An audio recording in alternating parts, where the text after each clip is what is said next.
Olá a todas, olá a todos. Hoje estudaremos provas, prova emprestada, sistema de valoração, audiência de instrução e julgamento. Tenho a honra de ter como debatedor hoje o Felipe Bragantini de Lima, que é promotor de justiça, foi me orientando no mestrado, apresentou uma dissertação sobre execução em políticas públicas e cursa agora o doutorado. Então, o primeiro ponto que nós temos que ver, não é, Felipe, é o sistema de valoração das provas, não é? E isso remonta até à Idade Média Europeia, o direito canônico, enfim, uma evolução lenta sobre o sistema de provas. E que nós vamos encontrar alguns resquícios até hoje, não é?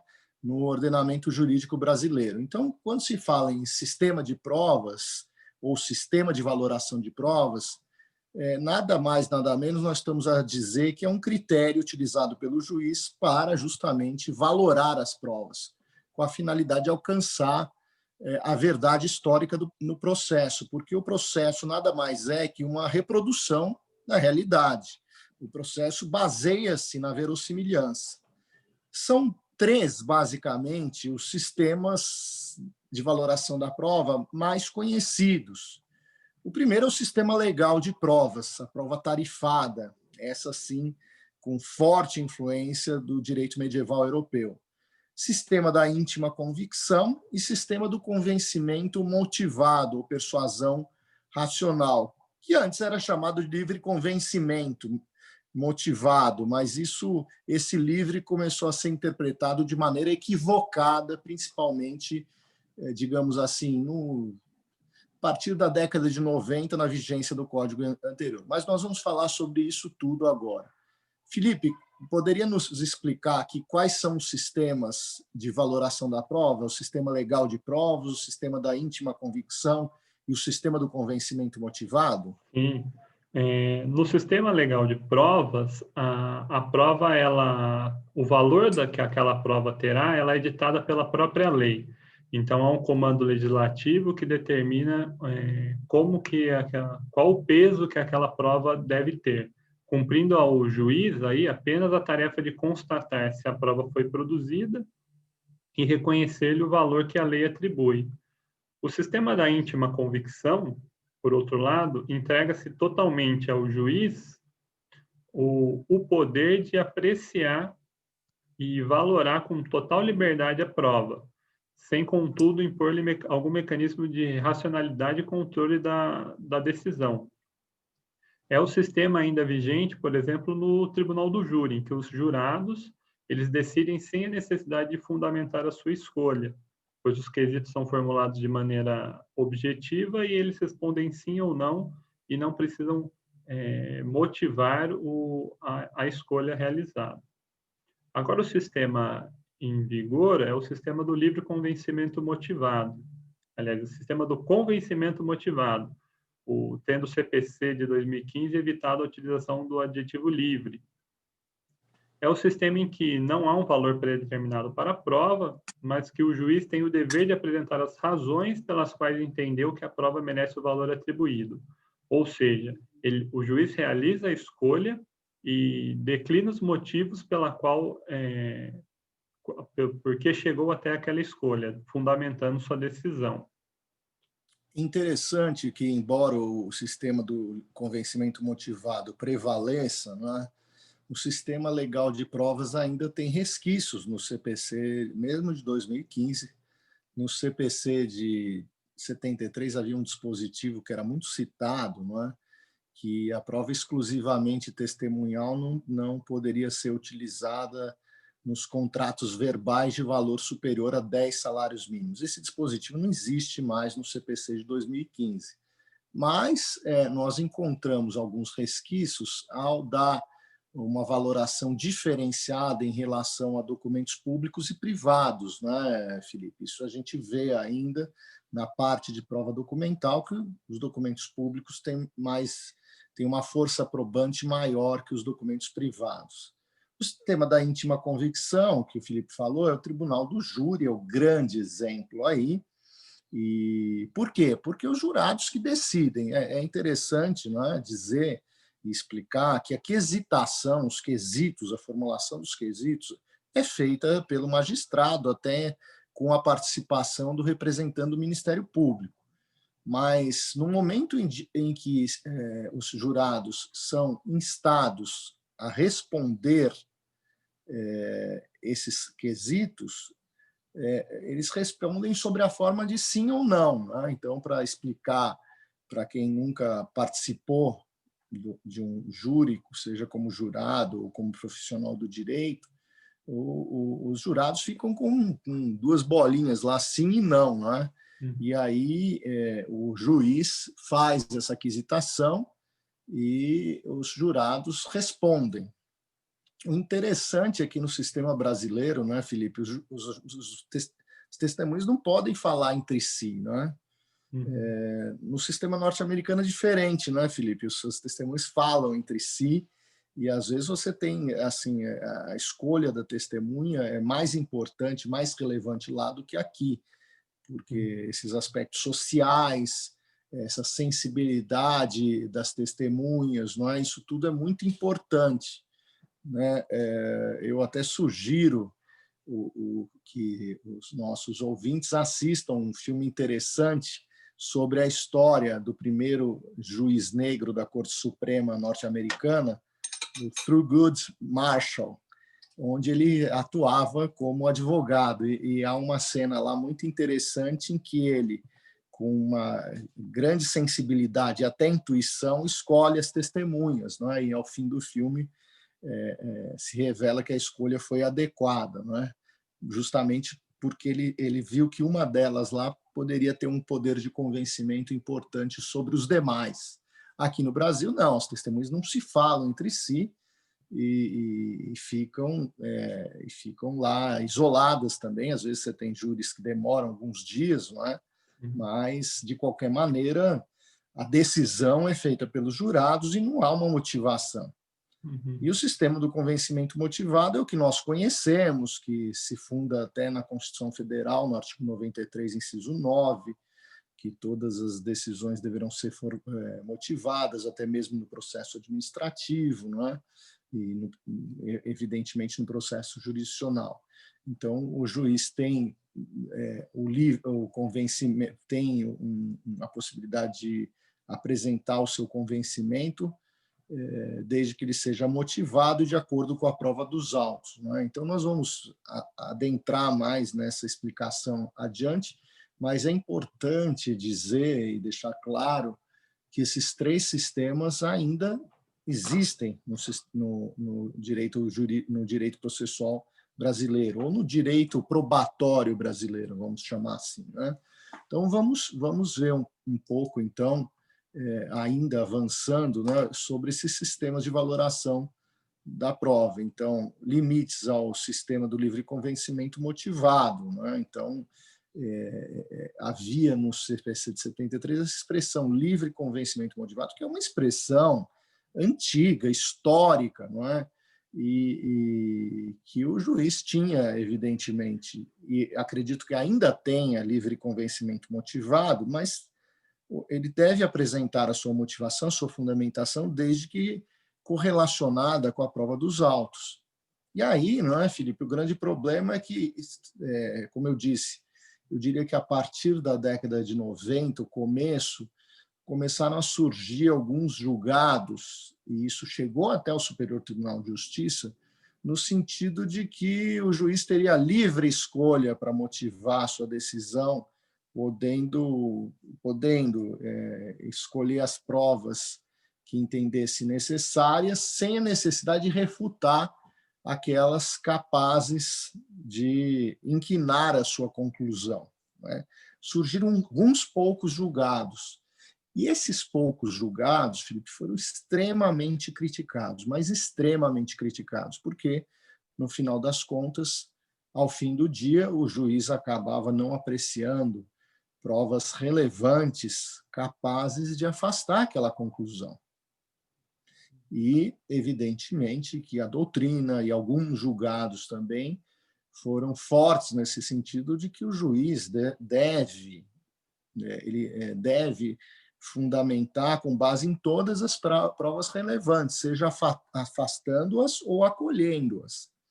Então, isso redundou numa modificação legislativa quando da elaboração do Código de 2015, na elaboração do artigo 489, parágrafo 1º. Nós vamos ver um pouco mais para frente, mas é interessante pontuar aqui, não é, Felipe, que ele não define o que é motivação, ele define o que não é motivação. Então, acaba sendo uma norma muito, digamos, atípica, não é, para o sistema, porque ele define pela negativa. Não é? Então, a gente começa a ver o que não é motivação. E até esse dispositivo foi objeto de muito questionamento. 3 associações de magistrados tentaram o veto desse dispositivo, mas, ao fim, quando da sanção presidencial, não houve o veto desse dispositivo. Então, é importante pontuar aqui que esse dispositivo tem um valor importante. No entanto, agora, 4 anos, 5 anos de vigência do CPC, eu ainda vejo uma certa resistência por parte de certos magistrados na aplicação desse dispositivo. Né? Então, com ainda um resquício de decisões que fariam sentido, eu acho que nem fariam sentido na vigência do CPC anterior, mas assim naquela linha de que o magistrado não é obrigado a refutar todos os argumentos da parte, e aí ele deixa de afastar a apreciação de argumentos capazes de inquinar sua conclusão, de refutar sua conclusão. E é esse o problema. Não se está aqui a dizer que o magistrado tem que motivar tudo a partir de tudo que foi alegado das partes, mas tem que, evidentemente, apreciar aqueles fundamentos capazes de refutar a sua conclusão. Isso vale tanto para o juiz estatal como o árbitro na arbitragem. Né? Então, uma das questões muito discutidas é se caberia, por exemplo, uma ação anulatória fundada em vício de motivação. Né? Então, se há uma motivação, uma ausência de motivação, isso teria condão até de afastar essa sentença arbitral, porque, no fundo, se a jurisdição, na imensa maioria dos casos, for de direito, não for de equidade, os árbitros estão vinculados às regras do direito positivo a ser aplicado. Se for o direito brasileiro, tem que ficar vinculado ao direito brasileiro. Portanto, ao apreciar esses temas, ele tem que enfrentar a legislação. Então, isso também entra numa outra temática, né, muito relevante, muito debatida, se os árbitros estariam sujeitos aos precedentes obrigatórios do CPC. Então, é evidente que eles estão na medida em que, partindo-se da premissa de que a arbitragem é de direito e os precedentes nada mais fazem parte do que de um direito jurisprudencial que emerge da interpretação da lei e da Constituição Federal, os árbitros estão vinculados, e aí isso se revela não só num problema de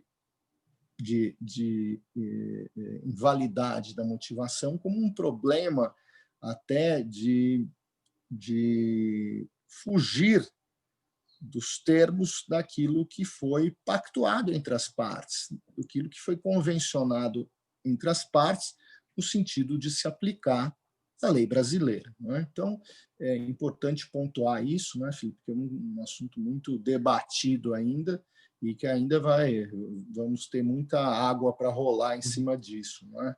Mas é claro que, quando se fala em sistema de valoração das provas, temos que nos basear na prova que está nos autos. Não existe essa ideia de se permitir, por exemplo, a motivação com base em provas extra-autos, não é?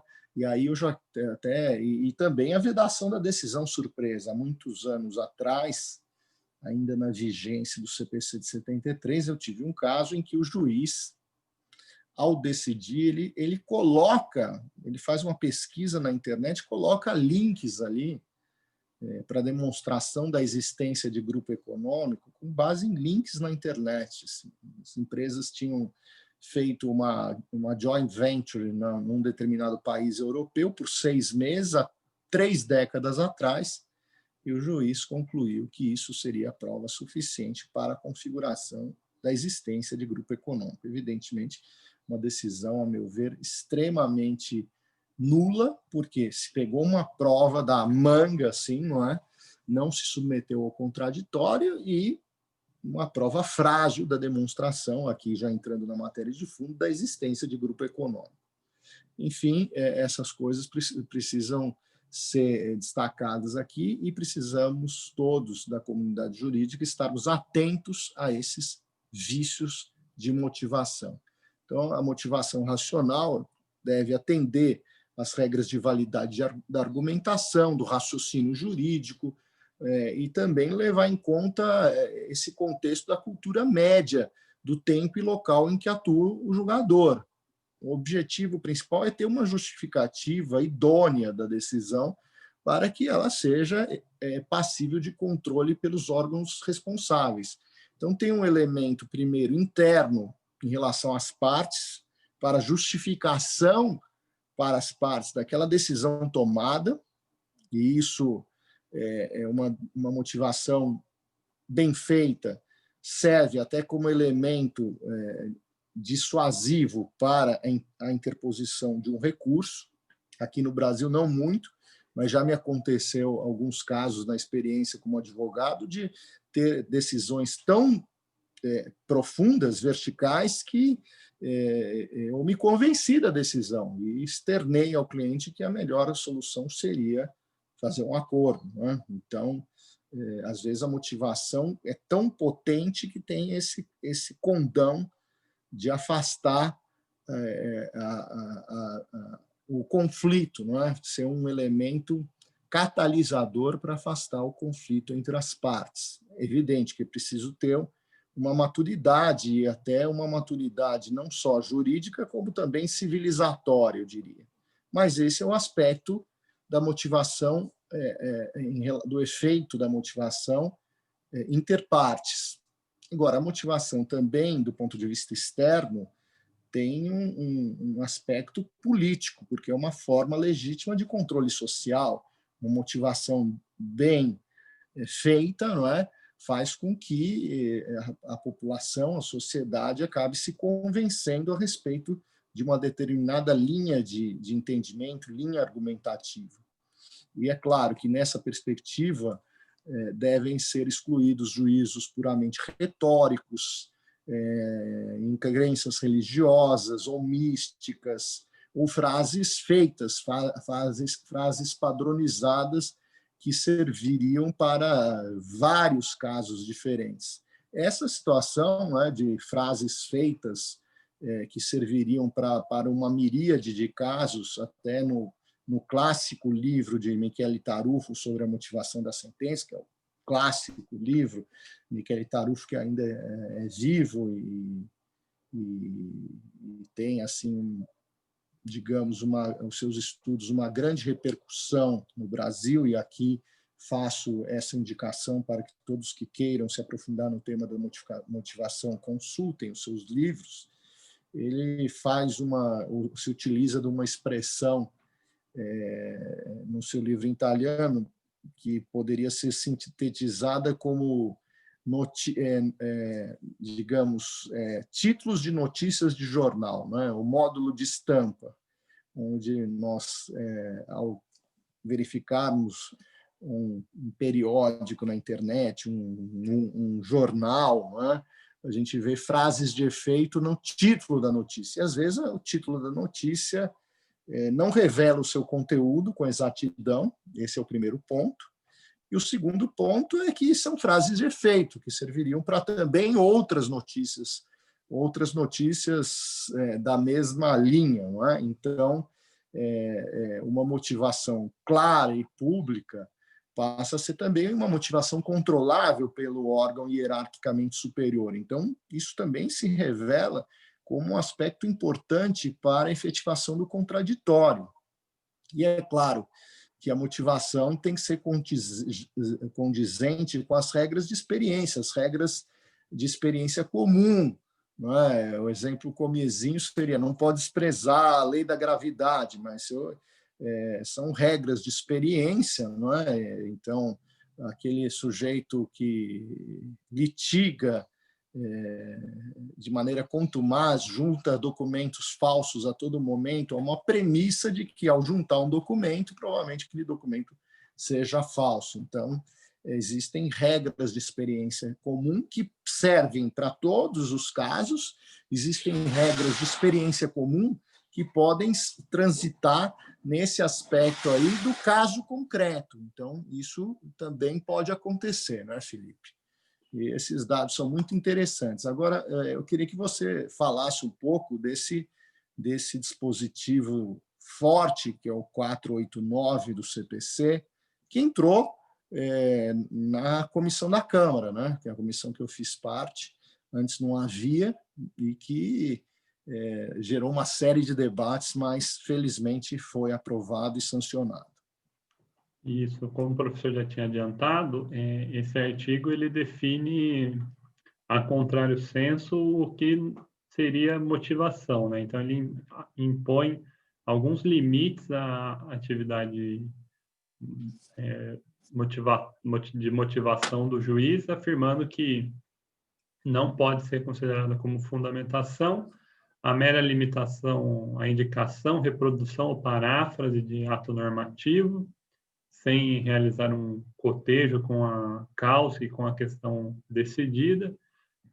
Vamos parar em cada um deles, Felipe. Esse caso aqui é claro, né? Uhum. O sujeito transcrever dispositivo legal, o ato normativo, mas não explica qual a relação dessa norma que ele transcreveu com o caso concreto. Então, fica lá, um recorte e cola, não é? Que vamos deixar bem claro, não é um problema só dos juízes, mas também de muitas petições. Então, o sujeito põe lá a norma e acha que que as pessoas vão entender. Não, precisa explicar em que medida essa norma se aplica ao caso concreto, né? Vamos adiantar. Vamos lá, o inciso 2, aí eu vou fazer um comentário aqui. Assim como empregar conceitos jurídicos indeterminados sem explicar o motivo concreto de sua incidência no caso. Conceitos jurídicos indeterminados, há até uma divisão da doutrina para diferenciar conceitos jurídicos indeterminados de conceitos jurídicos vagos, né? Então, eu acho que vagos seria mais adequado. É um conceito que tem uma vagueza que faz com que possa haver uma aplicação em vários casos, né? Então, às vezes, conceitos muito abertos, não é? Por exemplo, a inafastabilidade da tutela jurisdicional, mas aí isso está na Constituição, no artigo 5º, inciso 35. Mas em que medida isso pode ser destrinchado e pode ser aplicado ao caso concreto? Então, tem conceitos jurídicos vagos que são até superados pela própria evolução da sociedade, né? Vamos lá atrás, não é, Felipe? Tinha uma expressão que hoje nos causa até perplexidade, que é aquela expressão mulher honesta, não é? Então, são coisas assim que a gente não consegue hoje nem imaginar, não é? Então, qual é o conceito dessa expressão?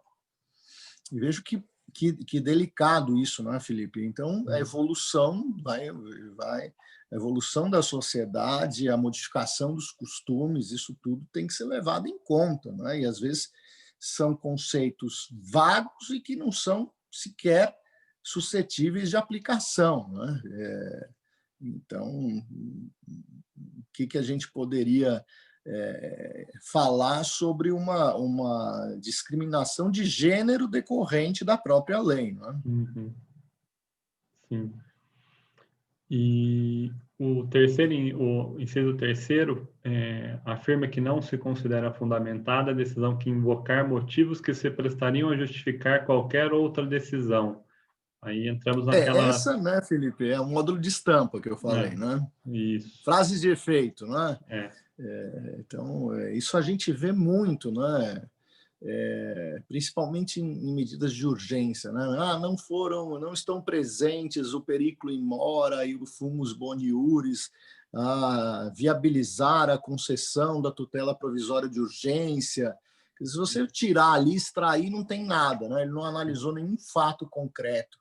E evidentemente que o direito baseia-se naquela tríade bem delineada por Miguel Reale, a teoria tridimensional do direito, que é fato, valor e norma. Não é? O inciso 4 afirma que não será fundamentada a decisão que não enfrentar todos os argumentos deduzidos no processo capazes de, em tese, infirmar a conclusão adotada pelo julgador. Esse foi o mais polêmico de todos. Né? Esse inciso 4 foi, digamos, o cerne dos pedidos de veto, porque achavam que o juiz teria que ficar motivando tudo, que seria um absurdo, que isso daria um trabalho imenso, que os juízes só ficariam trabalhando para justificar sua decisão, atrasaria o processo, quando na realidade não é isso. Não é? Isso já existia antes, né, Felipe? Isso já estava no CPC de 73. Não é novidade. Então, se nós pegarmos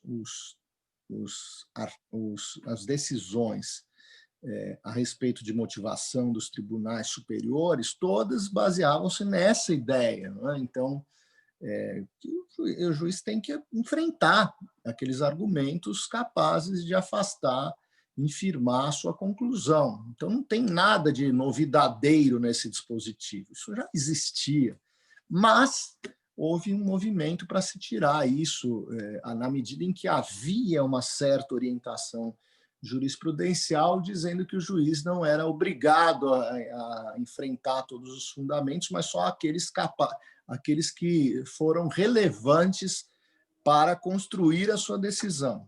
Então, o que acontecia? O juiz pensava alguns fatos que ele reputasse relevante, fatos incontroversos nos autos, e simplesmente deixava de apreciar outros, e nesse cenário nós tínhamos aí um não enfrentamento de certos pontos controvertidos capazes de afastar a sua conclusão. E é isso que justamente esse dispositivo entra para botar uma pá de cal nessa orientação jurisprudencial que foi, como eu disse, construída num determinado momento da vigência do CPC de 73, que, por sua vez, desnaturalizou o chamado livre convencimento motivado. Então, isso é importante. Agora vamos a outra que faz um fortalecimento do direito jurisprudencial, né? Isso. Também não se considera fundamentada a decisão que se limitar a invocar precedente ou enunciado de súmula sem identificar seus fundamentos determinantes nem demonstrar que o caso sob julgamento se ajusta àqueles fundamentos. A mesma ideia constante do inciso 1 bate aqui no inciso 5. Se não se admite a indicação, a reprodução, a paráfrase de ato normativo sem explicar a relação com a causa ou a questão decidida, da mesma forma, não se permite invocar um precedente, né, ou enunciado de súmula sem identificar seus fundamentos determinantes, nem tampouco demonstrar que o caso sob julgamento se ajusta àqueles fundamentos. Essa ideia, né, temos que fazer aqui um detalhamento, né, Felipe? Precedente aqui, ele está no sentido de, digamos, orientação jurisprudencial, não está nem naquela ideia de precedente obrigatório do 927 do CPC, as decisões proferidas em controle concentrado de constitucionalidade, as decisões proferidas em em processos repetitivos, incidente de resolução de demandas repetitivas, não está nem nisso, é citar a jurisprudência, que precedente está no sentido de citar julgados, não é? Ou julgado que reflita uma orientação jurisprudencial. Atenção, a jurisprudência não, tem que ser vista como um conjunto de julgados, uma orientação. Eu já vi alguns estudantes de direito e até advogados, né, dizendo eu achei uma jurisprudência. Não é? Trata-se de frase tremendamente errada. Isso não é jurisprudência, é um julgado. Não é? E esse julgado pode refletir ou não refletir uma orientação jurisprudencial. Porque se esse julgado tiver uma posição isolada, ele não pode ser considerado jurisprudência. Então, é importante fazer essa explicação muito clara, não é? Essa distinção importante. E sobre súmula, importante também distinguir 3 situações. Primeiro, súmula vinculante, súmula persuasiva e enunciado. Então, súmula vinculante, quem produz e quem somente pode produzir é o Supremo Tribunal Federal. Então, o único órgão jurisdicional que pode editar súmulas vinculantes que devem ser necessariamente observadas pelos órgãos jurisdicionais hierarquicamente inferiores, não é? Sob penas de consequências até drásticas, como a impetração de reclamação, nós temos que pensar no Supremo Tribunal Federal. Se nós estivermos a pensar em súmula persuasiva, aí nós temos súmulas que não são vinculantes, mas representam, da mesma forma que a súmula vinculante, uma orientação do tribunal, mas que aqui não tem esse condão de ser vinculante. Ela serve como linha argumentativa para se decidir de uma forma ou de outra. E a mesma coisa ocorre com os chamados enunciados, que hoje têm tomado muita força, principalmente no Supremo Tribunal Federal, em relação à repercussão geral. Então, enunciados em repercussão geral e enunciados no Superior Tribunal de Justiça a respeito de processos repetitivos. Então, o juiz tem que aplicar o que foi decidido num recurso especial repetitivo. Ele não tem que aplicar, ele tem que enfrentar e verificar se é o caso ou não de aplicar. É isso que eu queria deixar pontuado aqui. O inciso 6, ele afirma que não se considera fundamentada a decisão que deixar de seguir o enunciado de súmula, jurisprudência ou precedente invocado pela parte, sem demonstrar a existência de distinção no caso em julgamento ou a superação do entendimento. Então, aqui é o contrário, né? Ele deixou de aplicar a súmula, ou a jurisprudência ou o precedente invocado por uma das partes, e ao deixar, ele já está cometendo, digamos, um vício, não é? E acaba, por sua vez, não demonstrar a existência de distinção do caso em julgamento ou a superação. A distinção, tudo isso se baseia um pouco no direito da common law, não é? Que a distinção entra como distinguishing, né? Então, mostrar que o seu caso é diferente do enunciado de súmula, dessa jurisprudência, do precedente invocado, não é? É dizer, o meu caso é diferente. E eu diria para vocês que esse é o ponto mais difícil hoje em dia na advocacia, porque há quase uma tendência atávica de se aplicar uma decisão em repetitivo, sem verificar que, às vezes, o caso é diferente. Não é? Já me aconteceu em alguns casos, não é? De eu tentar mostrar que é diferente e passar por graus de jurisdição até chegar nos tribunais superiores para mostrar que um determinado enunciado não se aplicava ao meu caso. Isso é um caso, isso é muito difícil. A superação, né, já entra numa outra base de ideias, que já se operou uma superação em relação à súmula. Então, por exemplo, aquela súmula que fala não cabe rescisória contra a sentença omissa em relação a honorários, né? Então, essa súmula, a meu ver, perdeu grande força na medida em que o Código permite até uma ação autônoma no caso de decisão omissa em relação a honorários. Então, aqui seria, digamos, o seguinte, um puxão de orelha da lei na orientação jurisprudencial. Quando a imensa maioria dos casos, eu posso dizer com certeza, o Código incorporou orientações jurisprudenciais. Então, o que é mais comum é a jurisprudência como fonte do direito. Quando a lei muda a jurisprudência, porque, na verdade, o legislador está entendendo que o tribunal não estava aplicando corretamente a lei. Por exemplo, vou dar um exemplo. Aquela multa de 10%, o tribunal afastava em execução provisória. Aí a lei agora falou, permite-se a multa de 10% no caso de inadimplemento no cumprimento de sentença das obrigações de pagar. Um exemplo claro aqui, né? Vamos ao último aqui, né, Felipe? E o parágrafo 2º do artigo 489, ele dá mais uma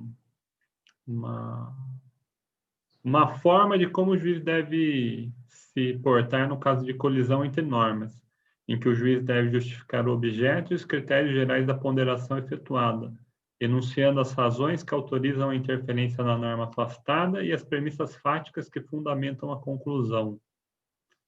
É importante, né, a gente ter em mente que, em alguns casos, a colisão entre normas ocorre e existe uma norma hierarquicamente superior. Vamos lá, lei complementar e lei ordinária, né? Então tem que saber qual é a lei que prevalece, qual é a norma que prevalece em função de um critério hierárquico. Não é? Outras vezes a colisão de normas ocorre, mas uma das normas foi excluída do ordenamento por força de uma ADI julgada, não é?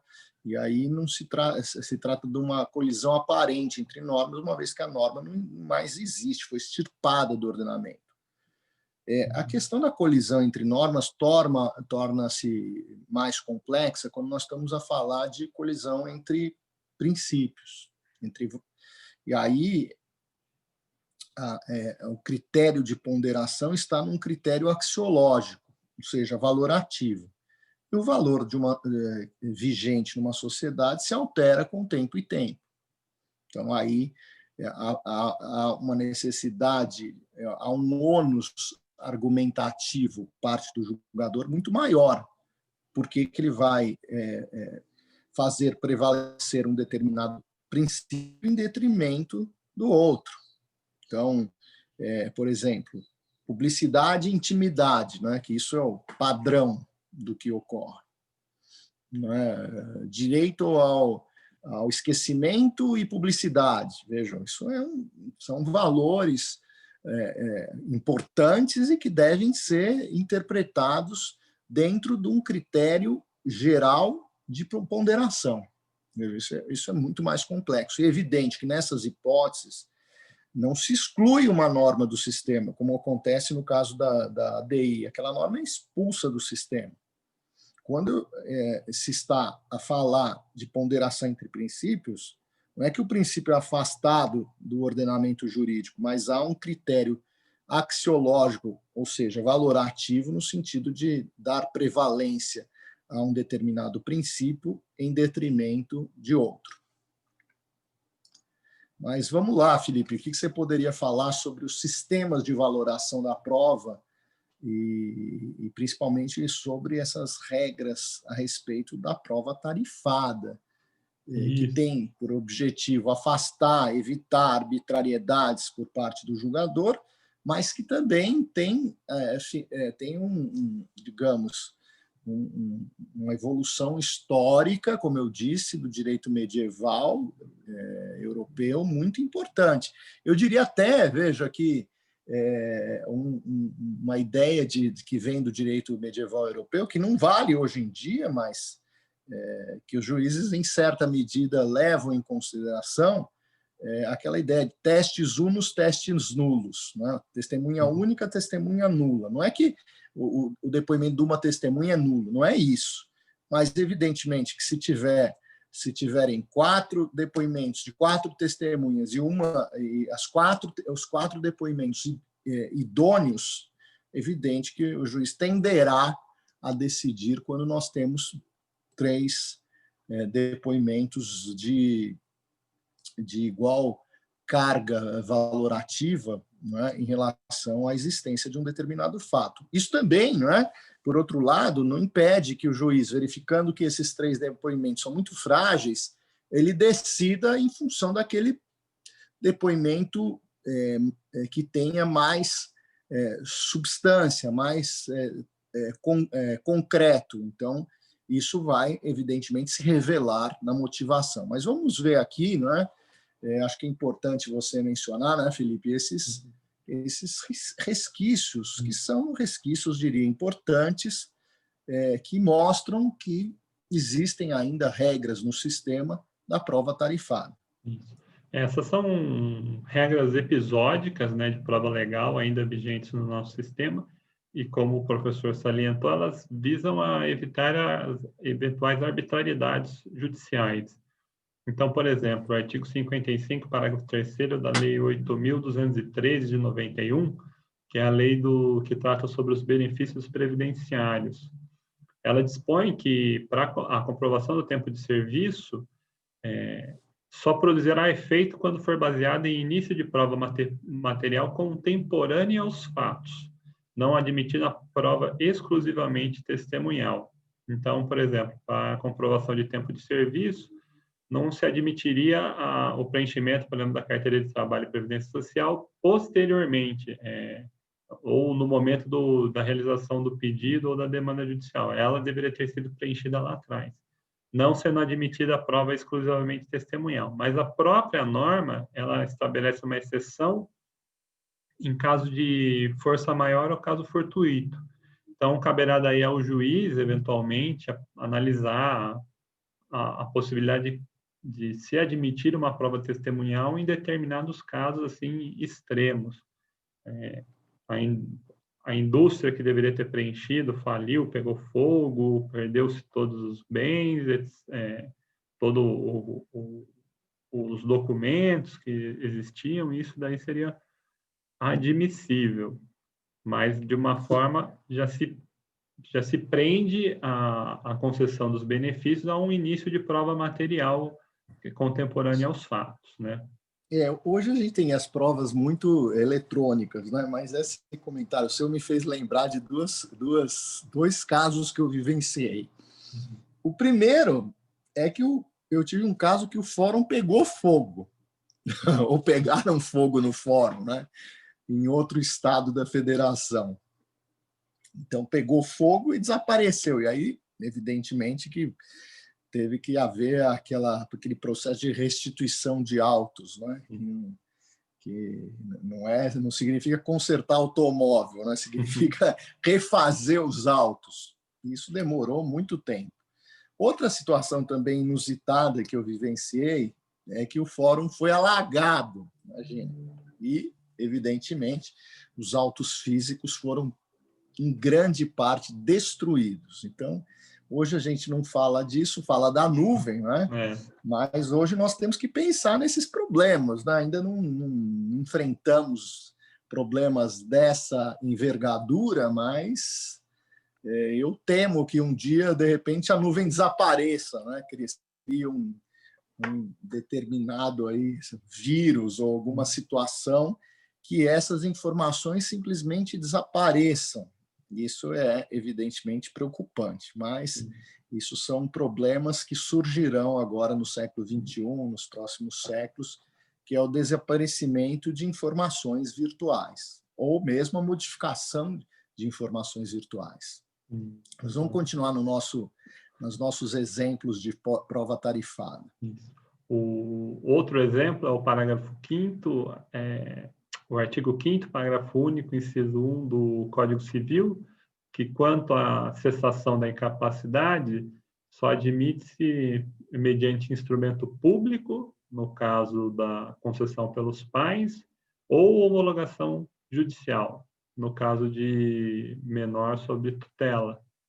Então, a cessação da incapacidade só é comprovada por instrumento público ou mediante decisão homologatória do juiz. Também no Código Civil, o artigo 109 dispõe que no negócio jurídico celebrado com cláusula de não valer-se instrumento público, este é da substância do ato. Então, eventual contratos com essa cláusula, né, o instrumento público é indispensável a sua comprovação. Também o artigo 541 do Código Civil, que dispõe que a doação far-se-á por escritura pública ou instrumento particular. O artigo 1417 também do Código Civil dispõe que, mediante promessa de compra e venda, em que não se pactou arrependimento, celebrada por instrumento público ou particular e registrada no cartório de registro de imóveis, adquire o promitente comprador direito real à aquisição do imóvel. Então, o direito real à aquisição só se admite com a comprovação material da promessa de compra e venda, celebrada por instrumento público ou particular. Também o artigo 1438 do Código Civil dispõe que o penhor rural, constitui-se penhor rural mediante instrumento público ou particular registrado no cartório de registro de imóveis da circunscrição em que estiverem situadas as coisas empregadas. Também o artigo 1448, que trata do penhor industrial, segue a mesma linha, que só constitui-se mediante instrumento público ou particular. E é importante salientar que a existência desses dispositivos não impede a apreciação do material probatório, ele apenas direciona a atividade do órgão julgador, né? Estabelecendo alguns parâmetros que devem ser observados e, se for o caso, afastado. Pois não, professor. Não, eu diria que é isso mesmo, não é, Felipe? Mas tem alguns casos que não tem parâmetros que não poderão ser desconsiderados pelo juiz, dado pela lei. Quer dizer, se o instrumento público é da substância do ato, ele não tem como mudar isso, porque aí a norma é expressa, evidentemente que ele pode fazer aqui,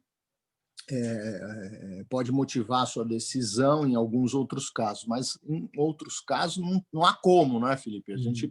Ele pode usar a persuasão racional, veja, tem algumas, digamos, regras em que há uma abertura, não é? Nesse caso de benefícios previdenciários, se coloca a força maior o caso fortuito. Então, veja que aqui é uma exceção a comprovação do tempo de serviço. Então, quer dizer, a própria norma, no próprio dispositivo, tem uma regra, digamos, de escape aí, não é?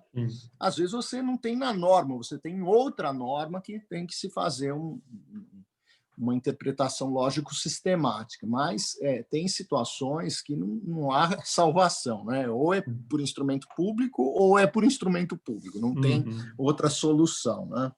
Mas é evidente que tem em algumas situações que, digamos, prepondera essa prova tarifada, um valor maior à prova, existem válvulas de escape, eu diria assim, né? E reparem que sempre aqui é prova documental, né, Felipe? Não tem aquela ideia de que é prova documental e também aquela ideia de que não se admite prova exclusivamente testemunhal em alguns casos, né? É interessante que tudo se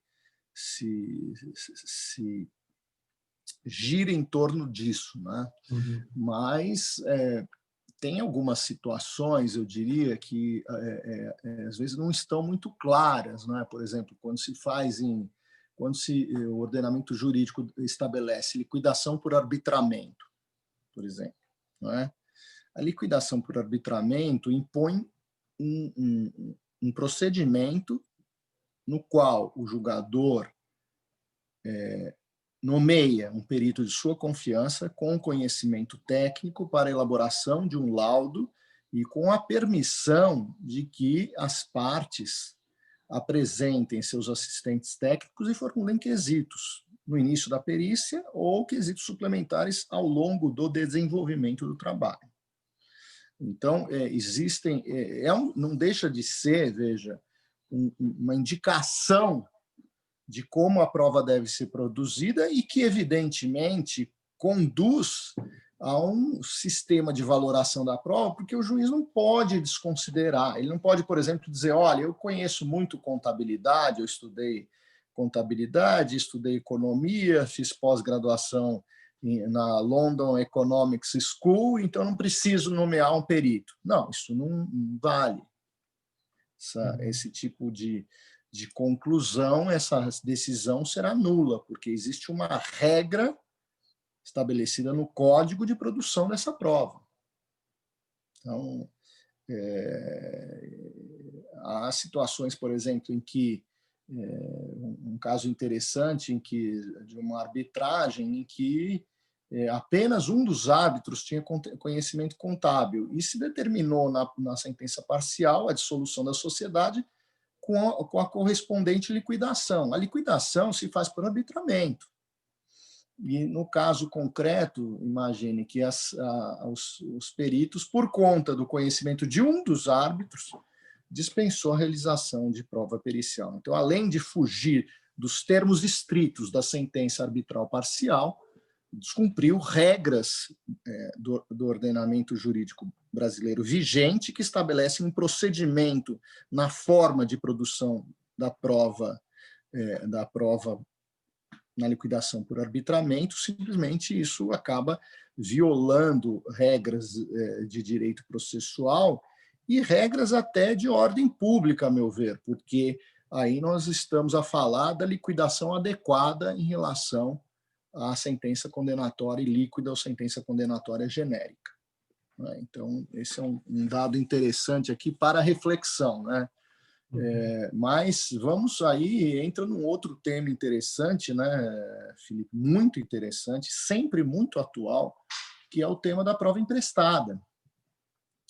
Há muitos livros escritos, eu tenho até uma tese escrita na Itália, não me lembro aqui em que universidade, que fala da teoria da circulação da prova, que é essa ideia de circulação da prova emprestada, que significa transportar o resultado probatório produzido em um processo para outro. Eu não diria nem o resultado, mas a prova, não é? A prova em si produzida, a materialização daquela prova de um processo para outro.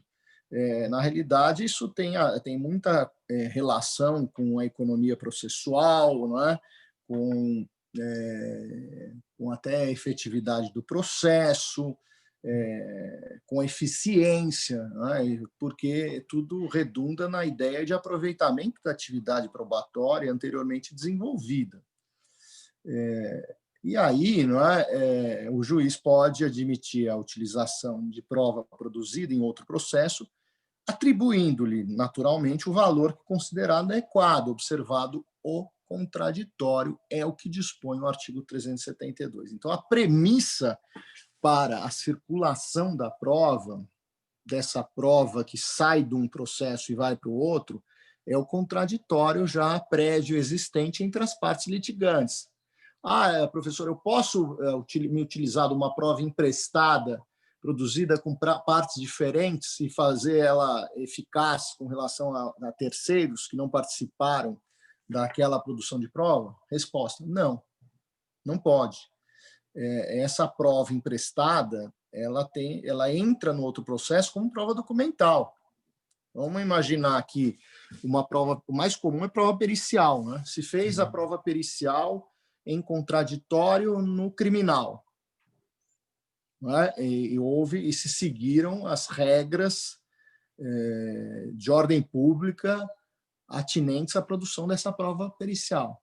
Pode haver o transporte para o processo civil? Sim, desde que tenha sido observado o contraditório, tenham seguidas aquelas regras para a produção da prova e, evidentemente, que a prova tenha sido produzida em contraditório em relação àquelas partes submetidas aos efeitos daquela prova pericial produzida. E essa prova pericial produzida em outros autos ingressa nos outros autos do outro processo como prova documental. Interessante aqui fazer essa observação. Ainda sobre a prova emprestada, e aqui ressaltando essa ideia dos princípios da eficiência e economia processual que estão consagrados na parte geral do CPC de 2015, e isso tem um grande mérito, o CPC de 2015, de ter essa parte geral. O CPC de 73 não tinha isso. Então, espelhando as codificações mais recentes, e cito aqui o Código Civil de 2002, o Código de Processo Civil de 2015, construiu uma parte geral onde onde são colocados princípios importantes, como o princípio da eficiência, da economia processual, que tem essa ideia no tema da prova emprestada de se evitar o refazimento de provas absolutamente desnecessárias, com dispêndios de recursos financeiros e de tempo. Então, é evidente que essa circulação pode se dar em qualquer processo, até no processo administrativo. Então, você pode pegar uma prova produzida no processo administrativo em contraditório e levar para o processo jurisdicional estatal, jurisdicional arbitral, ou a prova produzida no penal possível, né? E aqui vale mencionar um julgado do Supremo Tribunal Federal relatado pelo então ministro César Peluso, no plenário do Supremo Tribunal Federal, em 24 de agosto de 2007. Você poderia ler para nós esse julgado de prova emprestada, Felipe? Isso, nesse caso, era o transporte de uma prova produzida em um inquérito, né, policial, que foi transportada para um processo administrativo. Então, prova emprestada, penal, interceptação telefônica, escuta ambiental, autorização judicial e produção para fins de investigação criminal. Suspeita de delitos cometidos por autoridades e agentes públicos, dados obtidos em inquérito policial, uso em procedimento administrativo disciplinar contra outros servidores cujos eventuais ilícitos administrativos teriam despontado a colheita dessa prova. Admissibilidade. Resposta afirmativa à questão de ordem, inteligência do artigo 5º, inciso 12 da Constituição e do artigo 1º da Lei 9.296. Precedente, voto vencido, os dados obtidos em interpretação de comunicação telefônica e em escutas ambientais judicialmente autorizadas para a produção de prova em investigação criminal ou em instrução processual penal podem ser usados em procedimento administrativo disciplinar contra a mesma ou as mesmas pessoas em relação às quais foram colhidas, ou contra outros servidores cujos supostos ilícitos teriam despontado para a colheita desta prova.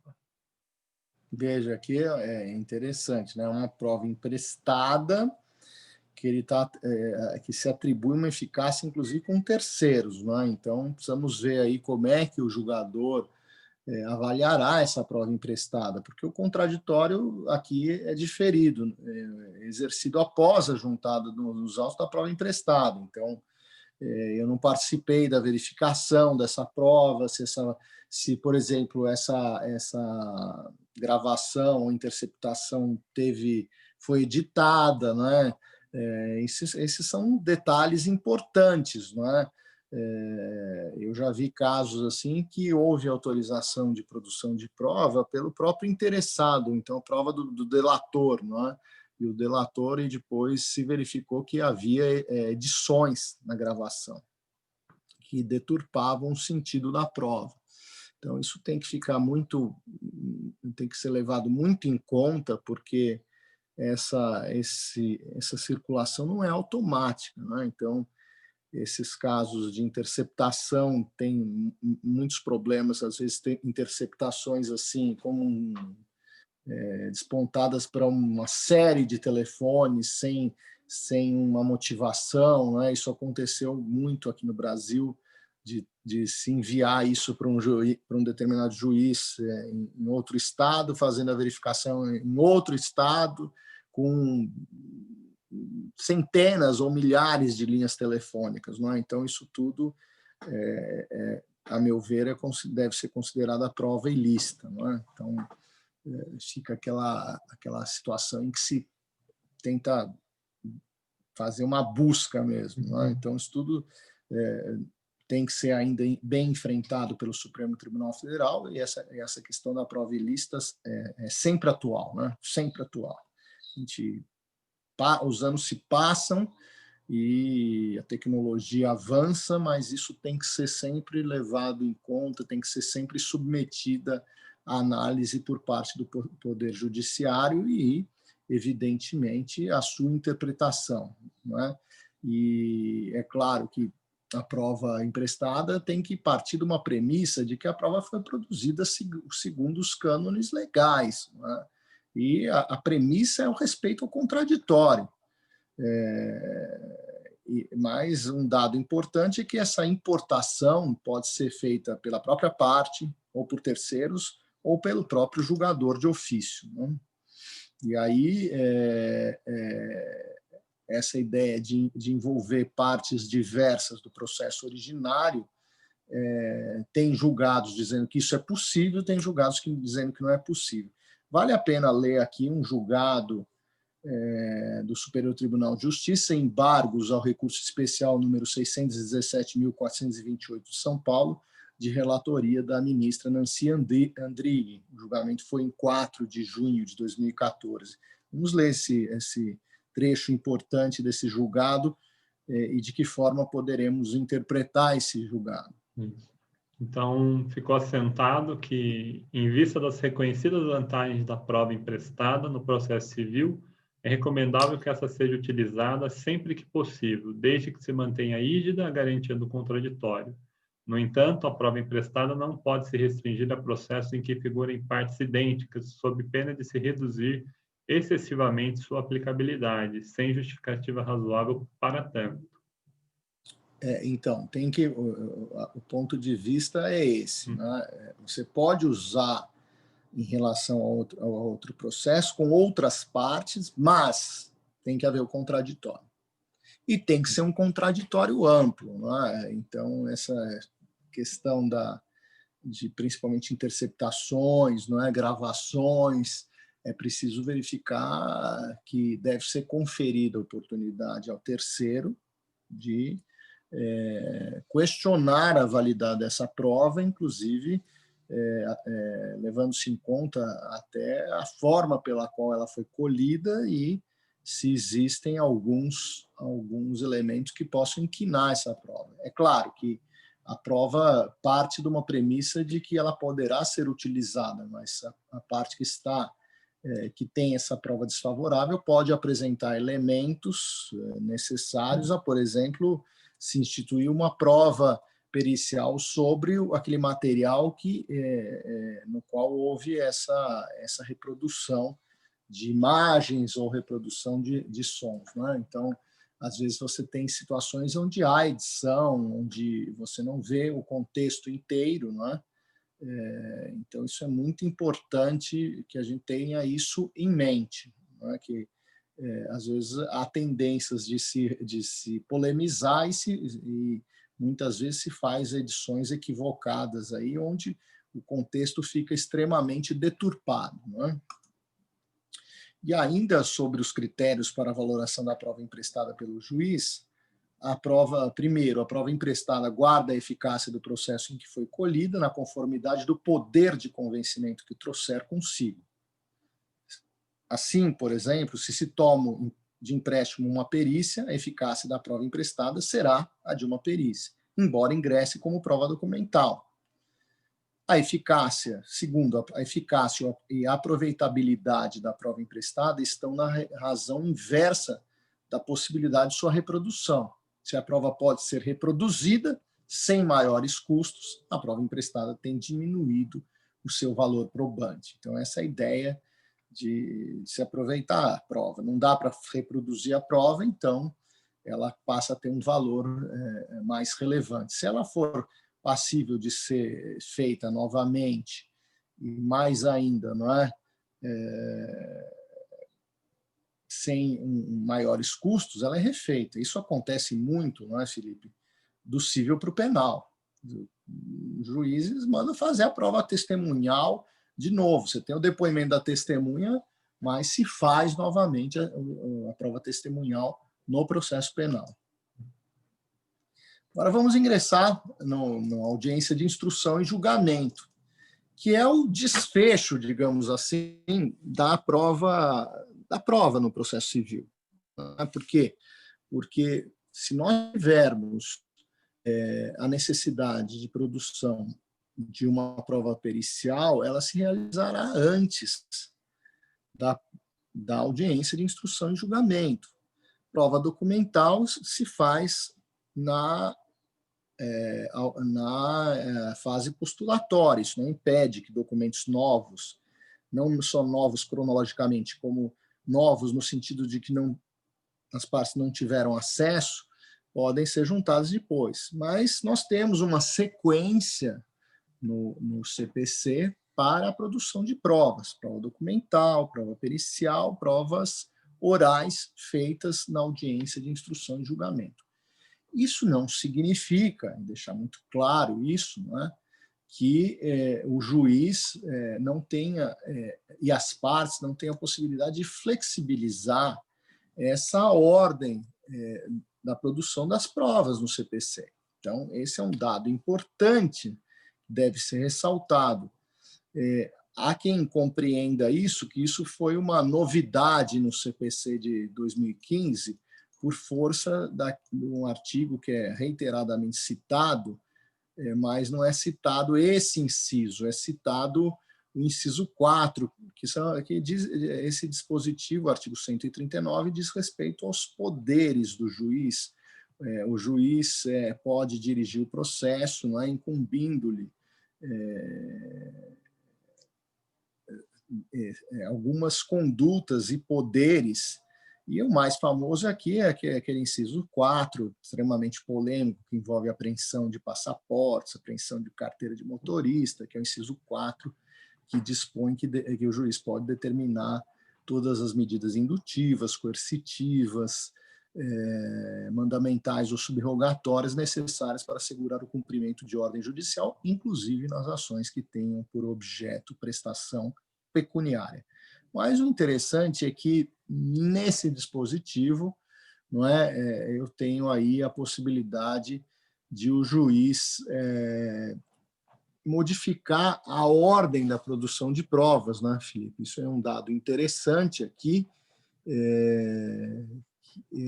porque nós temos aí outros dispositivos muito interessantes, e esse 6, o inciso 6 do artigo 139, dispõe, dá contornos dessa flexibilização procedimental que vem tomando corpo na prática jurisdicional, e inclusive com as chamadas convenções processuais ou negócios jurídicos processuais. Então, de acordo com o inciso 6 do artigo 139, o juiz dirigirá o processo, incumbindo-lhe dilatar os prazos processuais e alterar a ordem de produção dos meios de prova, adequando-os às necessidades do conflito, de modo a conferir maior efetividade à tutela do direito. Então, esse inciso 6 do artigo 139 é importante.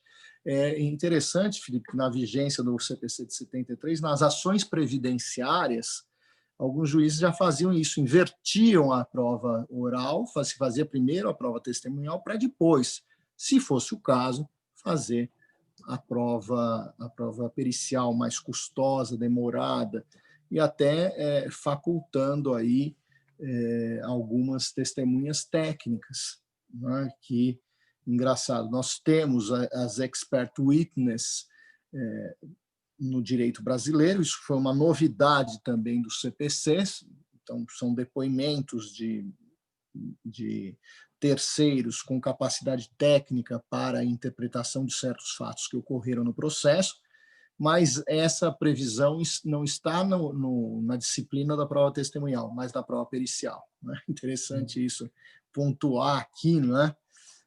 Então, apenas para dizer que, em algumas situações, a gente pode inverter essa ordem, mas, ordinariamente, nós temos essa sequência: prova documental, prova pericial, audiência de instrução e julgamento. E a audiência, o que é? É uma sessão pública que ocorre no processo, e aqui essa função da audiência não se cinge a instruir e julgar, mas ela deve começar sempre numa tentativa do juiz de conciliar as partes. Então, ele começa a audiência para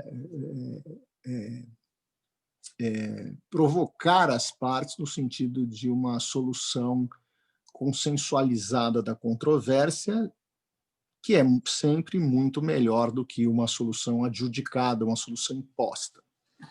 E, evidentemente, se essa conciliação se frustrar, inicia-se a produção da prova oral e depois, em sequência, a realização de debates e a sentença proferida na própria audiência.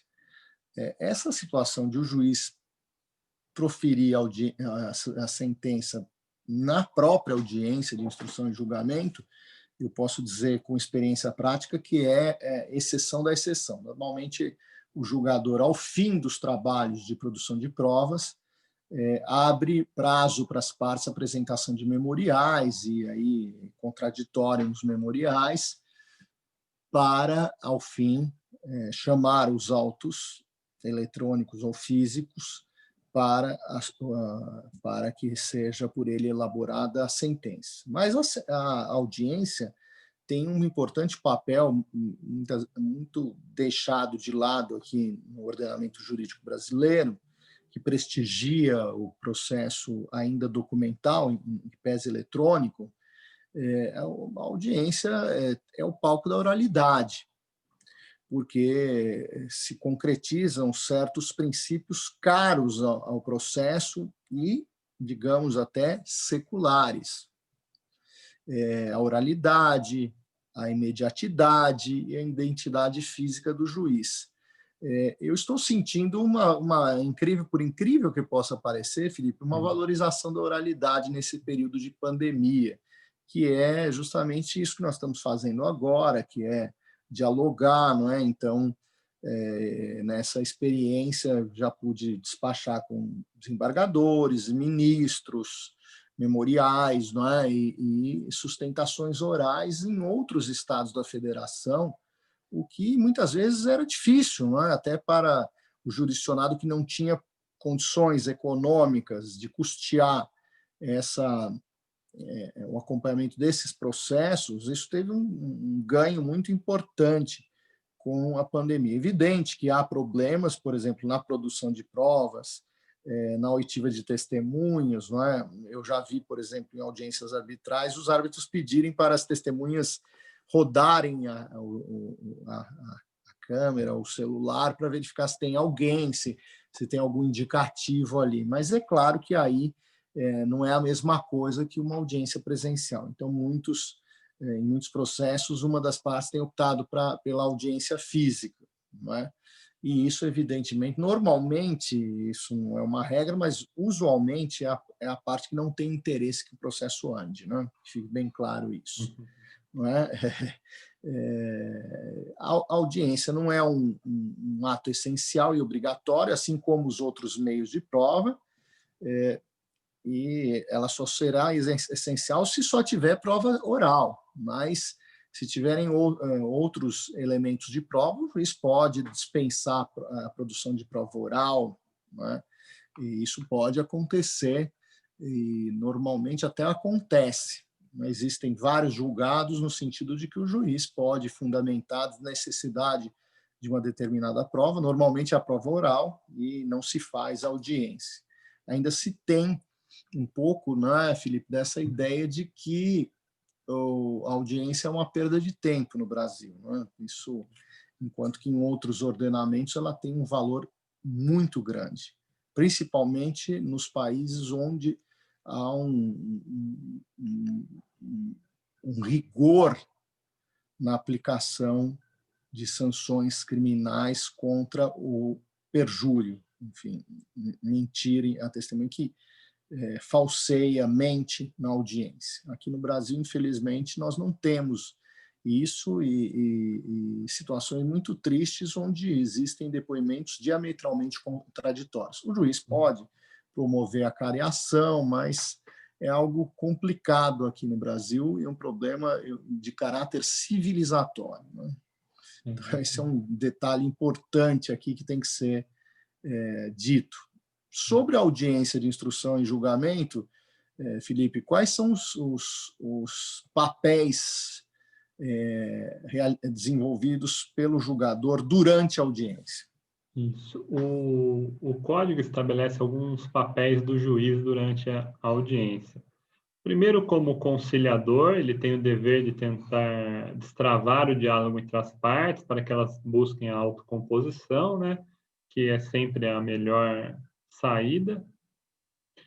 Como investigador, ele tem o papel de colher diretamente a prova, formulando perguntas para as testemunhas e deduzindo quesitos de esclarecimentos aos peritos ou assistentes técnicos, eventualmente, que sejam ouvidos. E exerce também papel de diretor dos trabalhos. Ele conduz a audiência, mantendo a ordem e o decoro, né, no exercício do seu poder de polícia, determinando a forma e a ordem dos atos a serem praticados. E, ao final, se acaso ele julgue o processo imediatamente, o que é uma exceção, ele também exerce papel de julgador, de decisor, né, porque vai decidir o processo.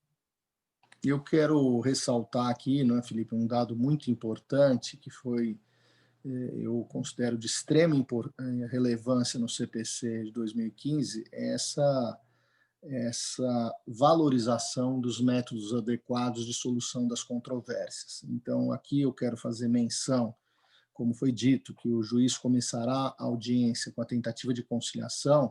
É preciso dizer que esses métodos adequados de solução das controvérsias ingressam no ordenamento jurídico brasileiro de forma muito potente. Isso já vinha sendo valorizado até por outras normas, por exemplo, a Resolução 125 do Conselho Nacional de Justiça, e hoje nós temos diretivas importantes na lei, e aqui me refiro ao CPC de 2015, e é importante lembrar que o artigo 3º do Código de Processo Civil, nos parágrafos 2º e 3º, dispõe que o Estado promoverá sempre que possível a solução consensual dos conflitos.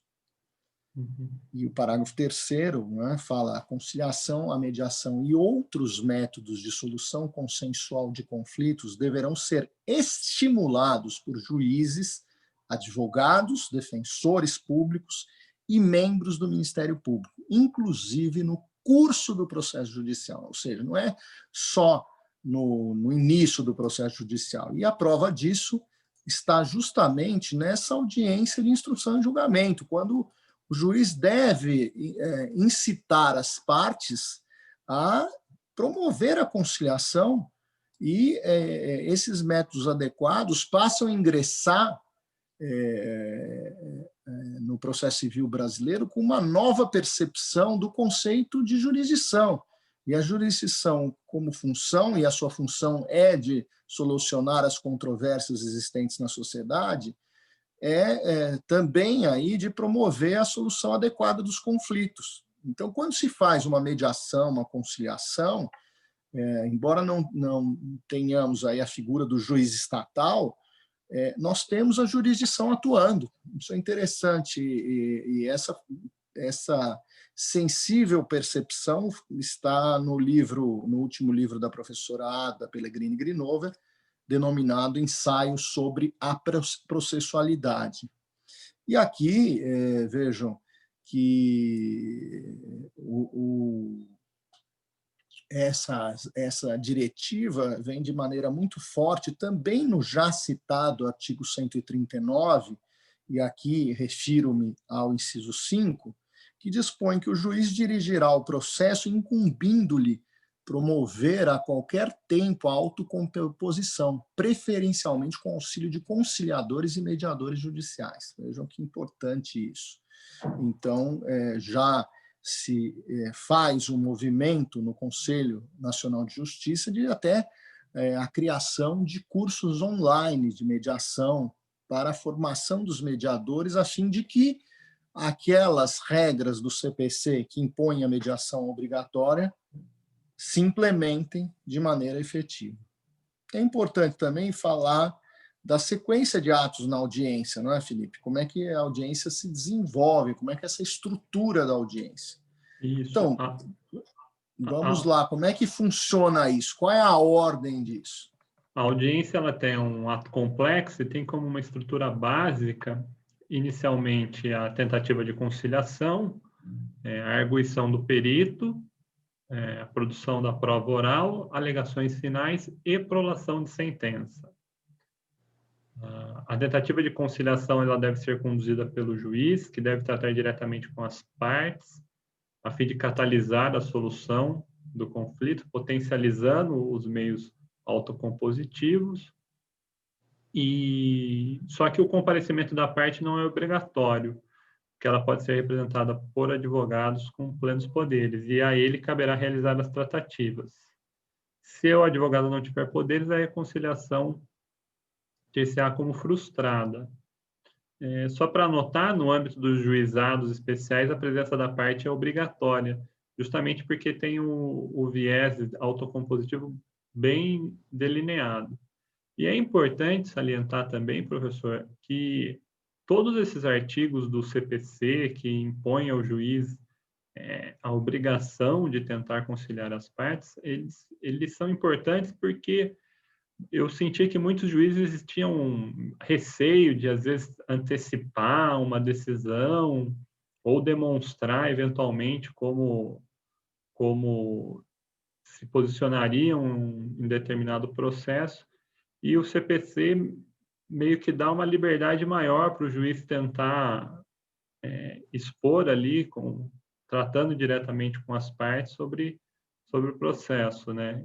Eu mesmo, em algumas comarcas por qual eu passei no interior, o juiz na audiência de família, assim, às vezes ele chegava e falava, dá para você tentar conciliar aí, porque eu não quero antecipar eventualmente o que eu estou pensando, para não se comprometer, né? E daí, como promotor e sendo imparcial ali também, não via problema em tentar catalisar essa autocomposição entre as partes, né? Explicando para cada uma os benefícios e os prejuízos, né, das condutas, né? É interessante que isso, Felipe, isso é uma evolução histórica muito lenta de valorização da oralidade, que vem desde aquela ideia de Franz Klein, da audiência preliminar no Código de Processo Civil austríaco do século XIX, de valorização da oralidade. Quando o juiz antecipa a sua provável forma de decidir, o que ele está fazendo? Ele está pré-julgando a causa? Não, ele está simplesmente antecipando os possíveis cenários diante daquele material probatório existente no processo. E isso é absolutamente legítimo, né? Ele está dizendo, olha, autora, você tem o ônus de provar os fatos constitutivos do seu direito, eu vi que você provou isso, isso, isso, o réu, por sua vez, alegou isso, ficou faltando aquilo, não é? Então, essa delimitação dos fatos controvertidos é de suma importância, e essa antecipação, esse prognóstico do provável resultado do processo, não inquina a imparcialidade do julgador, mas mostra as suas expectativas reais em relação ao caso concreto.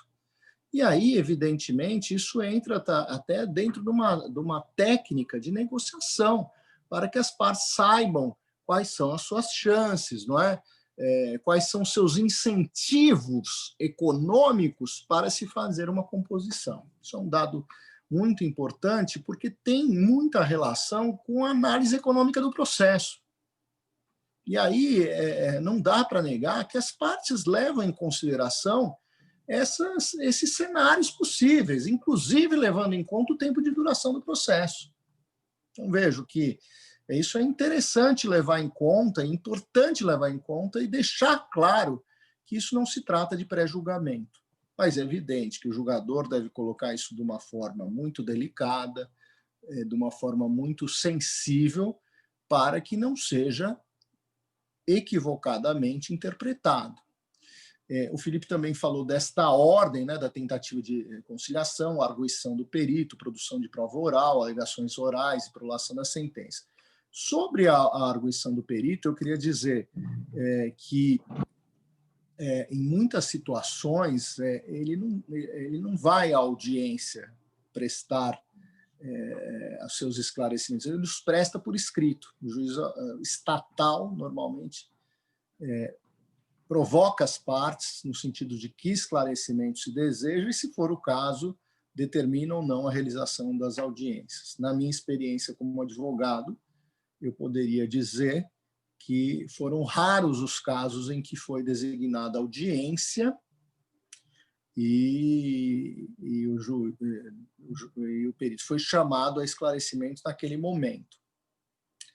Por outro lado, em arbitragens, é extremamente comum se chamar o perito para esclarecimentos, né? Então, isso há um ganho muito grande, né? Na arbitragem, digamos, os árbitros não estão enxugando o gelo como o juiz estatal está, uma quantidade muito grande de processos, e os árbitros têm mais tranquilidade para participar da produção de provas. Esse é um dado importante.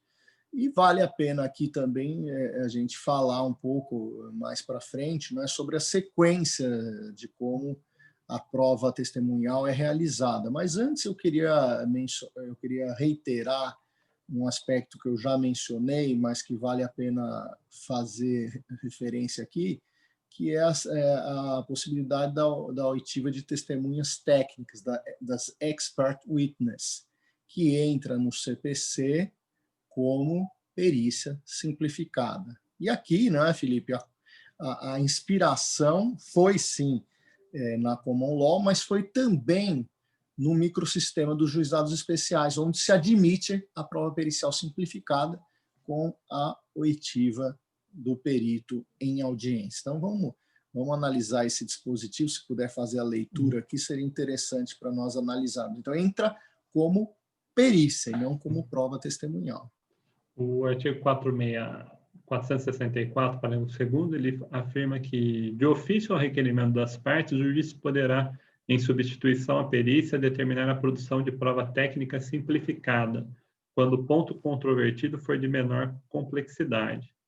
O parágrafo 3º dispõe que a prova técnica simplificada consistirá apenas na inquirição de especialista pelo juiz sobre o ponto controvertido da causa, que demanda especial conhecimento científico ou técnico. Isso entrou na Câmara, eu sugeri esse dispositivo porque pela experiência na arbitragem, né? Então eu achei que seria de grande valia se permitir aí a prova técnica oral, porque isso pode evitar custos necessários no processo. A prova pericial demora, é custosa e às vezes por um simples esclarecimento técnico, isso já é suficiente ao julgador para chegar a uma determinada conclusão. Então, vamos verificar agora qual é a ordem dos trabalhos na audiência, como é que é essa sequência. O primeiro ato, como já foi salientado, é a oitiva dos peritos, né? Do perito, assistente técnico, seja a perícia, tendo realizado perícia antecedente, ou seja, a perícia simplificada. O segundo passo é a colheita do depoimento pessoal do autor e, em seguida, do réu. O terceiro ato é a inquirição das testemunhas arroladas pelo autor, na ordem que ele preferir, e após as arroladas pelo réu.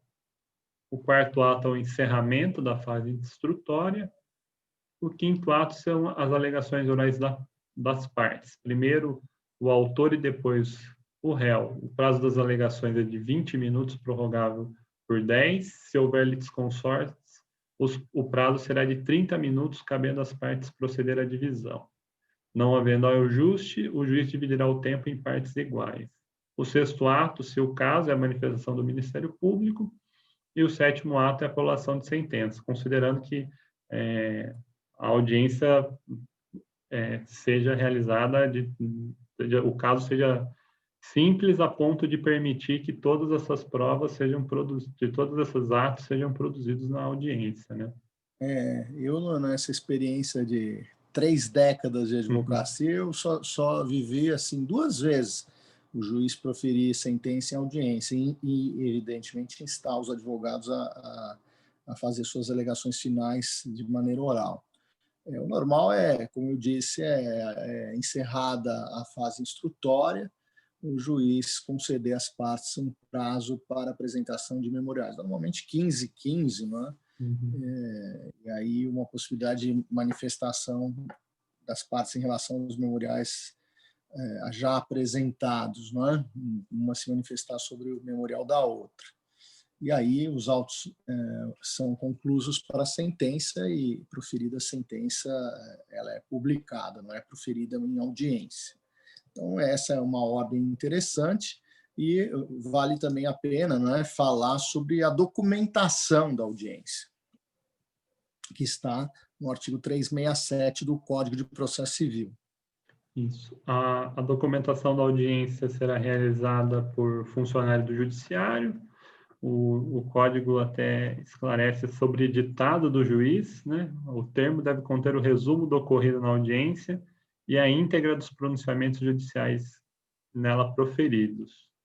Daí são normas do próprio serviço, né, do cartorário e judicial, né, que quando o servidor lavrará o termo, conterá o resumo.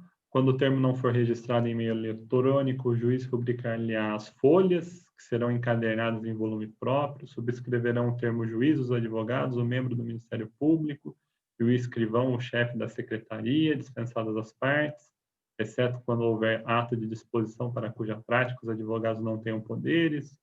O escrivão-chefe da secretaria trasladará para os autos cópia autêntica do termo de audiência. Tratando-se de autos eletrônicos, observar-se o disposto nesse código, em legislação específica e nas normas internas dos tribunais. A audiência poderá ser integralmente gravada em imagem, em áudio, em meio digital ou analógico, desde que se assegure o rápido acesso das partes e dos órgãos julgadores. A gravação, que se refere ao parágrafo 5º, também poderá ser realizada diretamente por qualquer das partes, independentemente de autorização judicial.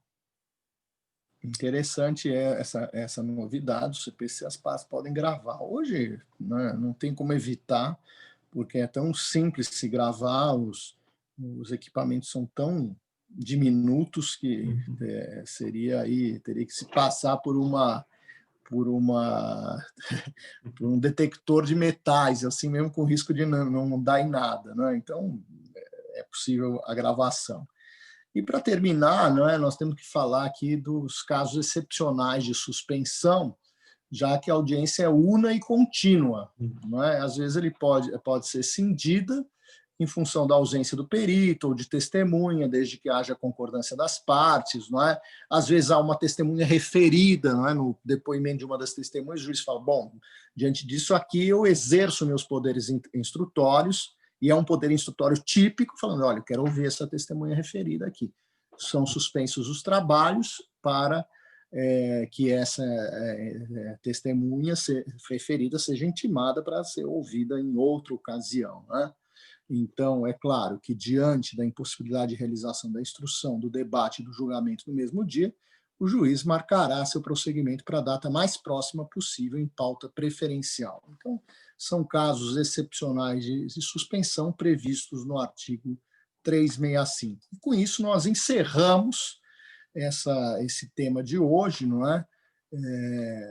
Agradecendo sempre aí a presença dos orientandos, e aqui do Felipe Bragantino de Lima. É uma oportunidade de diálogo entre o professor e seus orientandos, é uma oportunidade também para os orientandos de exercer um início do magistério, e os alunos também observarem a evolução dos estudos, como isso é importante. E a nossa última palavra, né, Felipe, qual é? Bons estudos, Bom né, para estudo. todos, e que procurem se aprofundar nos temas aqui tratados. Muito obrigado, Felipe, mais uma vez, e até o nosso próximo encontro. Obrigado você, professor. Bons estudos.